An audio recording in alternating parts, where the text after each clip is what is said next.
जय श्री कृष्ण दोस्तों, आप सभी का दिन शुभ और मंगलमय हो। आज रविवार के दिन हम सब रविवार व्रत कथा का श्रवण करेंगे। एक लोटे में जल लें, उसमें थोड़ा सा कुमकुम, अक्षत, रोली डाल दें और लाल पुष्प डालकर भगवान सूर्य को अर्घ दें। उसके बाद इस कथा को सुनिए। इस कथा के सुनने मात्र से भगवान सूर्य की कृपा प्राप्त होती है। अगर आप व्रत नहीं कर सकते हैं तो केवल सूर्य व्रत कथा का पाठ करके ही आप मनोवांछित फल की प्राप्ति कर सकते हैं। पौराणिक कथा के अनुसार एक बुढ़िया थी जो कि सूर्य देव की बड़ी भक्त थी। वह हर रविवार को प्रातः काल स्नान करती, इसके बाद पूरे घर को गोबर से लीपती, फिर भोजन तैयार करती और सबसे पहले उसका भोग भगवान सूर्य को लगाती, इसके बाद ही भोजन करती। यह उसका नियम था। सूर्य देव की कृपा से बुढ़िया के जीवन में किसी बात की कोई कमी नहीं थी। लेकिन एक दिन जब वह हमेशा की तरह रविवार के दिन अपनी पड़ोसन के घर गोबर लेने गई तो उसे गोबर नहीं मिला। तो बुढ़िया ने कहा कि बहन गोबर चाहिए था, लेकिन उसने साफ मना कर दिया। इससे दुखी बुढ़िया घर वापस लौट आई, लेकिन न तो उसने भोजन बनाया न ही भोग लगाया। जब रात हुई तो वह भूखे पेट ही सो गई। सूर्य देवता ने उसे स्वप्न में दर्शन दिया और उसकी परेशानी का कारण पूछा।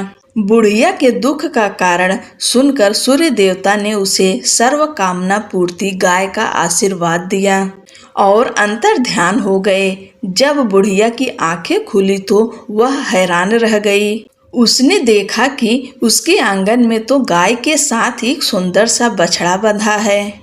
उसने गाय को घर के बाहर बांध दिया। उधर पड़ोसन की भी उसकी नजर पड़ी तो उसने देखा कि बुढ़िया की गाय ने तो सोने का गोबर किया है।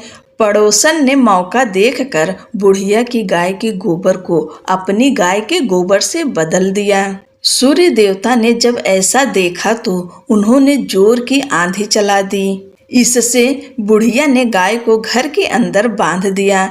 सुबह जागने पर उसने देखा कि गाय ने तो सोने का गोबर किया है। तब से वह उसे भीतर ही बांधने लगी। बुढ़िया की पड़ोसन को उससे बड़ी ईर्ष्या हुई।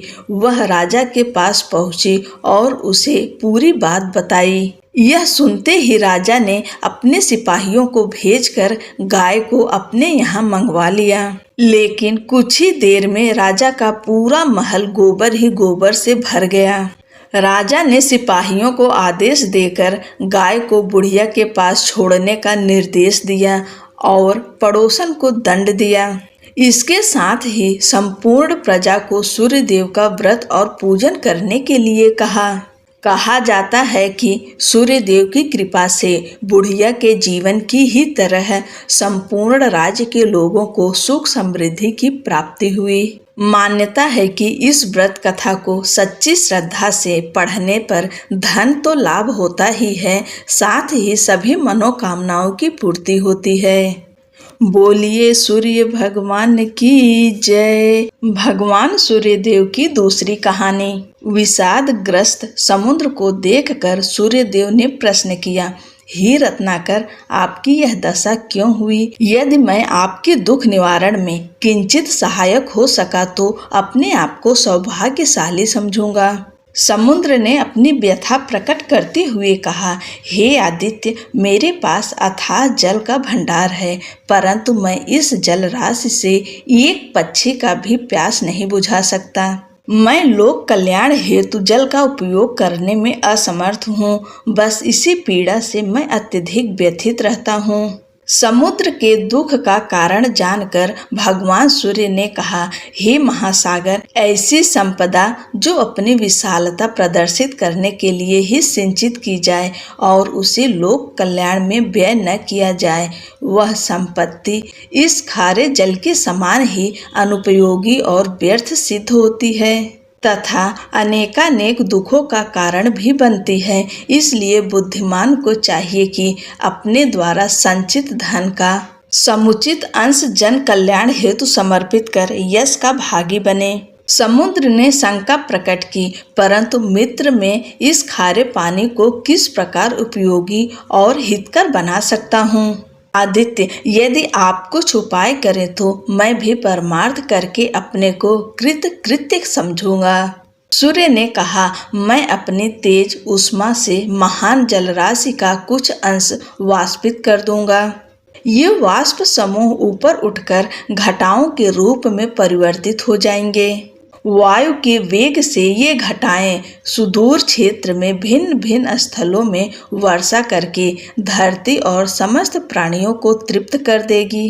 तुरंत ही दोनों ने मिलकर पवन देव को इस योजना की जानकारी देकर सहयोग के लिए प्रार्थना की। वह सहर्ष इस पुनीत कार्य में सहयोग देने के लिए तैयार हो गए। फिर क्या था, सूर्य ने प्रचंड गर्मी से समुद्र के जल को वाष्पित करना शुरू किया। वाष्प कणों से निर्मित काली घनी घटनाओं को वायु ने तीव्र गति से विभिन्न दिशाओं की ओर पहुंचाया। रिमझिम बारिश से प्यासी धरा की तृषा शांत हो गई। पृथ्वीवासी सभी प्राणी प्रसन्न हो गए। अनेकानेक जीव जंतु अपनी मधुर आवाज से हर्ष युक्त कोलाहल करने लगे। वास्तव में वह कोलाहल मात्र न होकर अपने जल प्रदाता के निमित्त कृतज्ञता ज्ञापन और उसका यश गान था। नवांकुरित पौधों से सारी वसुधा हरी भरी हो गई। शुष्क सरोवर जल से परिपूर्ण हो गए। नदियां पर्याप्त जल संपदा से उफनने लगी और अपनी कृतज्ञता ज्ञापित करने के लिए तीव्र गति से दौड़ पड़ी। महान परोपकारी समुद्र की ओर मार्ग में तालाबों, झरनों और छोटे नदी नालों ने भी समुद्र के लिए जल दान किया और उसकी प्रशंसा की। बड़ी नदियां एकत्रित जल लेकर चल पड़ीं। मीठी जल राशि का विशाल भंडार ले जाकर नदियों ने परोपकारी सागर को सर्वस्व समर्पित कर दिया।